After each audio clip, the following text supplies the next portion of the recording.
Driving licence के लिए हमें ऑनलाइन कैसे अप्लाई करना है। इसमें आप सभी लोग घर बैठे आधार से ऑथेंटिकेशन करके अपना जो डीएल है बना सकते हो। आपको आरटीओ ऑफिस भी जाने की जरूरत नहीं। इसका जो टेस्ट है वो भी आप घर बैठे अपने मोबाइल या कंप्यूटर से दे पाओगे। इसके लिए सबसे पहले तो अपना जो ब्राउजर है वो ओपन करना है और यहाँ पर आपको सर्च करना है परिवहन.gov.in। जो ऑफिशियल पोर्टल है आ जाएगा। हालांकि इस पोर्टल का जो लिंक है हमने वीडियो के डिस्क्रिप्शन में और आपको पिन कमेंट के अंदर भी दे रखा है, जहाँ से भी आप डायरेक्टली इस पोर्टल पर आ सकते हो। अब यहाँ पर हमें एक नया ड्राइविंग लाइसेंस अप्लाई करना है, जिसके लिए हम अपना जो स्टेट है वो सिलेक्ट करेंगे और ये जो पेज है हमें रिडायरेक्ट करेगा हमारे स्टेट के परिवहन डिपार्टमेंट के पोर्टल पर, जहां पर आप देखोगे कि आज की डेट में आरटीओ डिपार्टमेंट ने बहुत सारी ऐसी सर्विसेज हैं जो कि ऑनलाइन कर दी हैं। इन सर्विसेज के लिए आपको आरटीओ ऑफिस जाने की जरूरत नहीं। अब जैसे कि इस वीडियो के अंदर हम देखने वाले हैं कि हमें एक नए ड्राइविंग लाइसेंस के लिए कैसे अप्लाई करना है। ड्राइविंग लाइसेंस दो स्टेप के अंदर बनता है। पहला पार्ट होता है लर्निंग लाइसेंस को बनाने का, जिसमें कि आप ऑनलाइन इसका टेस्ट देते हो और उसके बाद में आपका जो लाइसेंस नंबर है जनरेट हो जाता है, जिसकी करीब 6 महीने की वैलिडिटी मिलती है और इस वैलिडिटी के बीच में ही आपको परमानेंट लाइसेंस के लिए अप्लाई करना होता है, जिसकी जो वैलिडिटी है 10 से 15 साल के बीच में होती है। डिपेंड करता है आपकी एज क्या है। तो जैसे कि पहला स्टेप अभी देख रहे हैं,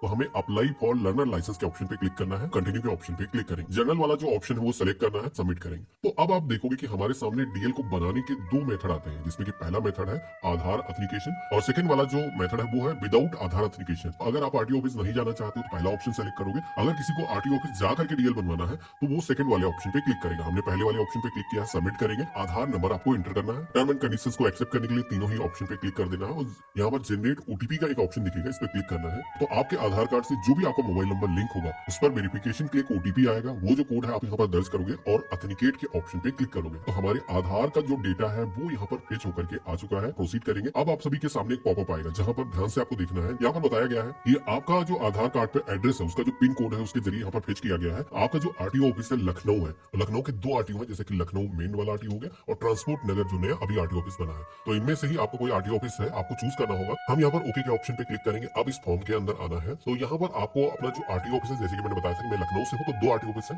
एक तो ट्रांसपोर्ट नगर वाला और दूसरा है गोमती नगर वाला। तो यहाँ पर आपको अपना आरटीओ ऑफिस सेलेक्ट करना है। तो जैसे कि मेरे केस में यहाँ पर गोमती नगर वाला लगेगा। तो जैसे कि मैंने गोमती नगर वाला ऑप्शन सेलेक्ट किया है। अब कुछ लोगों के केस में क्या होगा कि एक ही आरटीओ ऑफिस होगा, तो चिंता की बात नहीं है। मेट्रो शहरों के अंदर एक से ज्यादा आरटीओ ऑफिस होते हैं, छोटे शहरों के अंदर एक छोटे डिस्ट्रिक्ट के अंदर एक ही आरटीओ ऑफिस होता है। इसके बाद में आप सभी के सामने कुछ बेसिक इन्फॉर्मेशन जो आधार पे नहीं होती है वो यहाँ पर इंटर करने के लिए बोला जाएगा, जिसमें कि प्लेस ऑफ बर्थ, जहां पर भी आपका जन्म हुआ है उस जन्म स्थान के बारे में आपको बताना है। क्वालिफिकेशन के सेक्शन में आना है, तो जैसे कि 8वीं हो गया, 8वीं से कम हो गया, या फिर 10वीं या फिर 10वीं से ज्यादा ग्रेजुएशन है, तो अलग अलग ऑप्शन मिल जाते हैं, आप अपने अकॉर्डिंग सेलेक्ट करोगे। ब्लड ग्रुप पूछा जाता है, तो अगर आपने इससे पहले कभी भी ब्लड ग्रुप अपना नहीं कराया है तो अननोन वाला जो ऑप्शन मिलता है ये आप चूज कर लोगे। ईमेल आईडी यहाँ पर आपको दर्ज करना है। इसके बाद में आपके आधार कार्ड से आपका जो भी मोबाइल नंबर लिंक है वो मोबाइल नंबर यहाँ पर दर्ज करना है। यहाँ पर सेकेंडरी मोबाइल नंबर भी मांगा जाता है, तो अगर परिवार के पास में कोई दूसरा मोबाइल नंबर है तो इमरजेंसी के सेक्शन में आकर के आप दूसरा मोबाइल नंबर इंटर कर सकते हो, ब्लैंक भी आप छोड़ सकते हो। यहाँ पर अगला सेक्शन आएगा एड्रेस का। आधार से हमारा जो डेटा है वो फेच होकर के आया है, इसको हम एडिट नहीं कर पाएंगे। तो यहाँ पर कुछ ऐसी चीजें हैं जो हमें सेलेक्ट करना होगा, जैसे कि तहसील का नाम सेलेक्ट करेंगे और इसके बाद में जो भी विलेज लगता है या फिर शहरी क्षेत्र है आप यहाँ पर सेलेक्ट करोगे और लिस्ट में से आपको अपने विलेज या शहर का जो नाम है वो सेलेक्ट कर लेना है। अब ये करने के बाद में आप सभी से यहाँ पर दूसरा भी एड्रेस पूछा जाता है, जो कि है परमानेंट एड्रेस। तो देखो, अगर आप आधार के जरिए ऑथेंटिकेशन करके अपना डीएल बना रहे हो तो यहाँ पर आप परमानेंट एड्रेस दूसरा नहीं दर्ज कर पाओगे, यानी कि यही जो प्रेजेंट एड्रेस है और यही आपका परमानेंट एड्रेस भी हो जाएगा। तो यहाँ पर सही है, आधार वाला ही डेटा यूज हो जाएगा, हमें कोई अलग से प्रूफ भी देने की जरूरत नहीं है। तो इसमें हम क्या करेंगे, सेम एज प्रेजेंट एड्रेस के ऑप्शन पे क्लिक कर देंगे, तो वही जो पता है यहाँ पर कॉपी हो जाएगा। पूछा जाता है ड्यूरेशन ऑफ स्टे, तो जो यहाँ पर ऊपर पता हमने दर्ज किया है, इस पते पर हम कब से निवास कर रहे हैं। मान के चलते हैं जन्म से हम उसी जगह पर रह रहे हैं, तो जितने भी साल आपकी एज हो चुकी है, सपोज करिए कैलकुलेट करते हो तो 20 साल 2 महीने आते हैं, तो 20 साल यहाँ पर ईयर में दर्ज करना है और 2 महीने हुए तो 02 करके यहाँ पर आप इंटर कर सकते हो। अब इसके बाद में अगला सेक्शन मिलता है जो कि है व्हीकल सिलेक्शन का। इसके अंदर सेलेक्ट करना होता है कि कौन कौन से व्हीकल को चलाने के लिए हम अपना डीएल बनाना चाहते हैं, जिसमें कि मोटरसाइकिल विद गियर यानी कि बाइक को चलाने के लिए आप बना रहे हो। वहीं पर ऑप्शन होता है लाइट मोटर व्हीकल, अगर आप कार को चलाने के लिए अपना डीएल बना रहे हो तो ये वाला जो ऑप्शन है वो सेलेक्ट करना है। अब सेलेक्ट करके देखो, यहाँ पर सेलेक्ट करने के बाद में सेलेक्टेड के सेक्शन में लाना है। ये लाने के लिए आपको एरो दिख रहा है ना, इसको जैसे कि आप देखोगे मैंने एक इसको सेलेक्ट किया है और एरो के ऑप्शन पे क्लिक करेंगे तो टिक होकर के आप देखोगे कि यहाँ से हट करके सेलेक्टेड के सेक्शन में आ चुका है। तो जितने भी व्हीकल को ड्राइव करने के लिए आपको डीएल को बनाना है उन सभी व्हीकल का आपको सिलेक्शन करना है। तो जैसे कि कार बाइक मोस्टली लोग इसी का बनाएंगे, तो हम यहाँ पर सिलेक्शन करेंगे। इससे पहले आपका जो डीएल है वो कभी कैंसिल तो नहीं किया गया, सस्पेंड तो नहीं किया गया है। तो मेरे केस में ऐसा कुछ नहीं है, अगर किसी के केस में ऐसा कुछ है तो वो बता सकता है। वहीं पर पूछा जाता है कि आपने क्या ड्राइविंग सीखने के लिए किसी भी ड्राइविंग स्कूल से ड्राइविंग सीखा है, तो आप यहाँ पर बता सकते हो। बेसिकली ये बात उसी ड्राइविंग स्कूल की हो रही है जो गवर्नमेंट से रजिस्टर्ड है, अदरवाइज आपने खुद से सीखा तभी आप आगे बढ़ सकते हो। इसको हम अनटिक कर देंगे। अब यहाँ पर इस पेज में जो येलो कलर का ऑप्शन दिख रहा है ये अलग कलर से हाईलाइट हो रहा है, यानी कि ये इंपॉर्टेंट है। तो सेल्फ डिक्लेरेशन फॉर्म एक आएगा, मेरे केस में देखोगे कि पॉपअप आ चुका है। तो यहाँ पर बेसिकली पूछा जाता है कि आपकी जो आंखें हैं वो दूरी का जजमेंट अच्छे तरीके से कर सकती हैं, नाइट ब्लाइंडनेस आपको नहीं है, रेड ग्रीन के बीच में आप फर्क महसूस कर सकते हो, क्योंकि जो ट्रैफिक लाइट मिलेंगी वो रेड ग्रीन येलो में होते हैं। तो यहाँ पर ये बताना बेसिकली, तो जैसे मैंने टिक किया उसी तरीके से आपको टिक करना है। अगर आप विकलांग नहीं हो, आपकी आंखें सही हैं। इसके बाद में हेयर बैग के ऑप्शन पे क्लिक करना है और सबमिट कर देना है और ओके के ऑप्शन पे क्लिक करना है। तो इस तरीके से आप देखोगे कि हमारा जो फिजिकल फिटनेस का फॉर्म है वो सबमिट हो चुका है। अब इसमें नीचे कुछ अदर क्वेश्चन पूछे जा रहे हैं कि क्या आप डेथ के बाद में अपने बॉडी पार्ट्स को, यानी कि जो ऑर्गन्स हैं उनको डोनेट करना चाहोगे। तो अगर करना चाहते हो, ये आपकी स्वेच्छा पर है, यस कर सकते हो। जैसे कि मेरे केस में ये जो पर्सन है नहीं करना चाहते हैं, नो के ऑप्शन पे क्लिक करेंगे। तो कैप्चा कोड सेम यहाँ पर दर्ज करना है और सबमिट करना है। जैसे आप देखोगे कि हमने सबमिट के ऑप्शन पे क्लिक किया है, ओके पे करेंगे और हमारे सामने एप्लीकेशन का जो रेफरेंस नंबर है वो जनरेट होकर के आ चुका है। तो हम एप्लीकेशन नंबर को नोट कर लेंगे। हालांकि प्रिंट आउट का ऑप्शन होता है, यहाँ पर क्लिक करके आप अपना जो प्रिंट आउट है उसे भी निकाल सकते हो। प्रिंटर नहीं है तब भी आप पीडीएफ के अंदर सेव करके रख सकते हो। अब यहाँ पर हम नेक्स्ट के ऑप्शन पे क्लिक करेंगे, कैप्चा कोड दर्ज करेंगे, सबमिट करेंगे तो अगला स्टेप आ जाएगा। जैसे कि मेरे केस में देखोगे कि यहाँ पर हमने एप्लीकेशन फॉर्म फिल कर दिया है। साथ में आप देखोगे कि डॉक्यूमेंट मेरे केस में अपलोड करने की जरूरत नहीं है। यहाँ पर आप देखोगे कि एग्जम्प्टेड लिखा गया है, क्योंकि आधार से हमने ई केवाईसी कर दी है और आरटीओ डिपार्टमेंट अभी इसके अलावा एडिशनल कोई डॉक्यूमेंट डिमांड नहीं करता। तो इस वजह से आप लोग देखोगे कि यहाँ पर डॉक्यूमेंट अपलोड करने की जरूरत नहीं है। साथ ही में देखोगे कि कॉन्टेक्टलेस प्रोसेस से अगर डीएल को बनाया जा रहा है तो इसके अंदर आरटीओ ऑफिस विजिट करना अभी जरूरी नहीं है, यानी कि आपका जो लर्निंग लाइसेंस है ये घर बैठे ही जनरेट हो जाएगा। फोटो एंड सिग्नेचर को अपलोड करने के लिए कहा गया है, हालांकि सिग्नेचर ही अपलोड करना है, फोटो तो हमारी आधार वाली यूज हो जाएगी। हमने प्रोसीड के ऑप्शन पे क्लिक किया तो आप देखोगे कि फोटो तो आ चुकी है, सिग्नेचर नहीं है। अब सिग्नेचर यहाँ पर देखना है, जैसे कि अगर आप कंप्यूटर से कर रहे हो, सिग्नेचर की जो फाइल है उसका जो साइज है वो 10 से 20 केबी के अंदर होना चाहिए। अब आज की डेट में मोबाइल फोन वगैरह में 2-2 MB की फाइलें बन जाती हैं। तो ऐसे में अगर आप परेशानी फेस करते हो, मोबाइल फोन से आप कर रहे हो, तो आप हमारी वेबसाइट सरकारी डीनेट टूल्स पर जा सकते हो। यहाँ पर पहले तो ये करना है, जितने एरिया के अंदर सिग्नेचर है उतना ही एरिया लैंडस्केप के अंदर, जैसे कि मैं दिखा रहा हूँ ये रेक्टेंगल, ऐसे ही आपको सिग्नेचर को क्रॉप करना है और उसके बाद में ये जो फाइल है वहां पर अपलोड करना है। साइज अगर ज्यादा होगा तो वहां से आप रिड्यूस करके डाउनलोड कर पाओगे और यहाँ पर आकर के ब्राउज करके सेलेक्ट कर लेना है। तो हमने सेलेक्ट किया, ओपन के ऑप्शन पे क्लिक करेंगे, अपलोड एंड व्यू फाइल के ऑप्शन पे क्लिक करेंगे तो आप देखोगे कि यहाँ पर हमारे जो सिग्नेचर है वो अपलोड हो चुके हैं। अब यहाँ पर save photo and signature image file का ऑप्शन मिलता है, इस पे क्लिक करेंगे, ओके करेंगे तो यहाँ पर आप देखोगे कि हमारे जो सिग्नेचर है वो सेव हो चुके हैं। हम नेक्स्ट के ऑप्शन पे क्लिक करेंगे। अब यहाँ पर कैप्चा कोड दर्ज करना है, सबमिट के ऑप्शन पे क्लिक करोगे तो आप देखोगे कि लास्ट ऑप्शन बचा है जो कि है फीस पेमेंट का, तो ये भी हम कंप्लीट कर देते हैं। प्रोसीड के ऑप्शन पे क्लिक करेंगे और यहाँ पर कॉमन पीजीआई ऑप्शन सेलेक्ट करेंगे, कैप्चा कोड यहाँ पर सेम दर्ज करेंगे, पे नाउ के ऑप्शन पे क्लिक करेंगे। अब यहाँ पर टर्म एंड कंडीशंस को एक्सेप्ट करना है, प्रोसीड पेमेंट के ऑप्शन पे क्लिक करना है।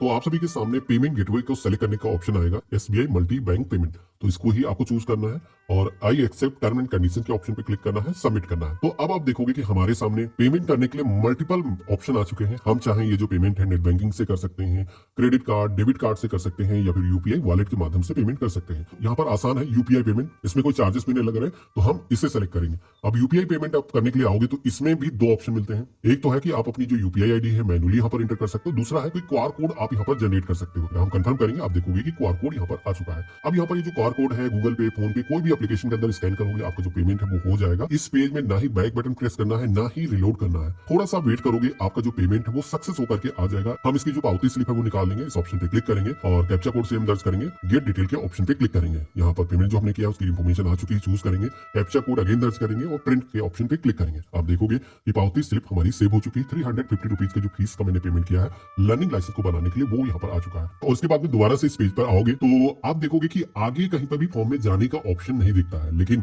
अभी जो है प्रोसेस पूरा कंप्लीट नहीं हुआ है। भले हमने फीस का पेमेंट कर दिया, लेकिन कुछ स्टेप ऐसे हैं जो कि कंप्लीट करने हैं, तभी हम डीएल को डाउनलोड कर पाएंगे। वो क्या है, तो आपको यहाँ पर होम के ऑप्शन पे क्लिक करना है। तो आप डैशबोर्ड पर आ जाओगे तो यहाँ पर मेनू के सेक्शन में एक ऑप्शन दिखेगा एप्लीकेशन स्टेटस का, जो येलो कलर का यहाँ पर हाईलाइट हो रहा है, इस पे क्लिक करना है और इसके बाद में आपको अपना जो एप्लीकेशन नंबर है वो एंटर करना है और डेट ऑफ बर्थ को आप यहाँ पर दर्ज करोगे, कैप्चा कोड सेम आप यहाँ पर एंटर करोगे, सबमिट करोगे तो आप सभी के सामने जो फॉर्म का स्टेटस है वो यहाँ पर आ जाएगा। आप देखोगे कि हमारी जो एप्लीकेशन है वो सक्सेसफुली यहाँ पर कंप्लीट हो चुकी है।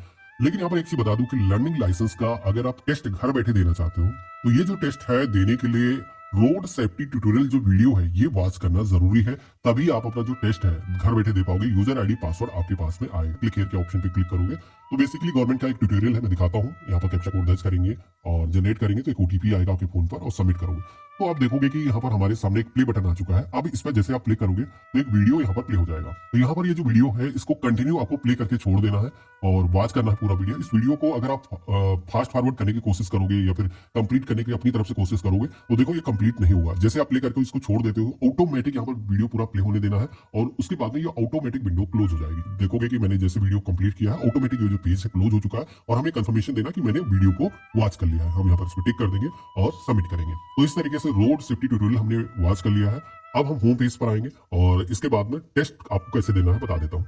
तो देखो इसके बाद में यूजर आईडी पासवर्ड आपके फोन पर आ जाएगा। टेस्ट अगर आपको देना है तो मेनू के सेक्शन में पहला ही सेक्शन मिलता है लर्नर लाइसेंस का। इस ऑप्शन पे अगर आप क्लिक करोगे तो यहाँ पर एक तो ऑप्शन है प्रिंट लर्नर लाइसेंस का, यानी कि लाइसेंस जब जनरेट हो जाएगा यहीं से प्रिंट कर पाओगे। साथ ही में यहाँ पर अदर ऑप्शन दिए गए हैं जैसे कि किस किस तरीके के क्वेश्चन आते हैं आप जानना चाहते हो टेस्ट में, यानी कि उसका मूक टेस्ट लेना चाहते हो, ऑनलाइन पहले प्रैक्टिस करना चाहते हो, वो सारी चीजें कर सकते हो। सैंपल क्वेश्चन भी यहाँ पर दिए गए हैं। तो यहाँ पर आप सब लोग जैसे कि टेस्ट देना चाहते हो, अभी मान के चलते हैं ऑनलाइन LL टेस्ट इंस्टॉल का जो ऑप्शन मिलता है इस पर क्लिक करोगे।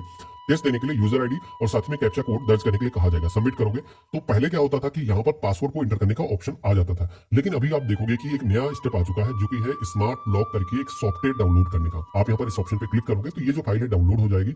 इसको आपको रन करना है और उसके बाद में डेस्कटॉप पर एक आइकन आ जाएगा। इस आइकन पे क्लिक करोगे तो यहाँ पर स्टार्ट एप्लीकेशन के ऑप्शन पे क्लिक करोगे तो सेम एक ब्राउजर ओपन हो जाएगा। ये गवर्नमेंट का एक डेडिकेटेड ब्राउजर है। तो यहाँ पर आप कैप्चा कोड आप दर्ज करोगे और देखोगे कि डेट ऑफ बर्थ मांगा जा रहा है और साथ ही में पासवर्ड मांगा जा रहा है। तो ये जो पासवर्ड है आपके मोबाइल फोन पर आता है और डेट ऑफ बर्थ को एंटर करके आप ऑथेंटिकेट करोगे। और ध्यान रखना है कि आपके कंप्यूटर के अंदर माइक और कैमरा होना चाहिए ये काम करने के लिए। तो इस तरीके से आप देखोगे कि कंटिन्यू करेंगे। अब हमारे सामने क्वेश्चन आना स्टार्ट हो चुके हैं। यहाँ पर हर क्वेश्चन के 4 ऑप्शन आते हैं, उनमें से सही आंसर आपको पिक करना है और इसके बाद में कंटिन्यू करते चले जाओगे। 9 क्वेश्चन आप सभी को सही सही आंसर करने होते हैं, उसके बाद में आप क्वालिफाई हो जाते हो। टोटल 15 क्वेश्चन आते हैं। पास होने के बाद में इसी पोर्टल से आप अपना जो लर्निंग लाइसेंस है वो डाउनलोड कर सकते हो। अब यहाँ पर एक चीज बता दूं कि आगे अगर आपको ये देखना है कि लर्निंग लाइसेंस का जो एग्जाम है वो कैसे दिया जाता है, अगर आपको प्रैक्टिस करना है कि किस किस तरीके के क्वेश्चन आते हैं आखिर एग्जाम में, अगर आप जा रहे हो, अगर आप फेल हो गए तो उसकी जो फीस आपकी वेस्ट जाती है, आपको दोबारा से फीस का पेमेंट करना पड़ता है। तो अगर आप ये जानना चाहते हो कैसे आपको एग्जाम देना है, टेस्ट में क्वेश्चन कैसे कैसे आएंगे, तो मैंने पहले इससे पहले वीडियो बनाया हुआ है। वीडियो के डिस्क्रिप्शन में मैंने उन वीडियो के लिंक आपको दे रखे हैं, जहाँ से क्लिक करके आप हमारे उन वीडियोस को देख सकते हो। बाकी लाइसेंस जैसे जनरेट होगा तो यहीं से आप अपना जो लाइसेंस है वो डाउनलोड कर पाओगे। तो मिलते हैं इसके आगे के पार्ट में, आपको कैसे एग्जाम देना है, कैसे लाइसेंस को डाउनलोड करना है।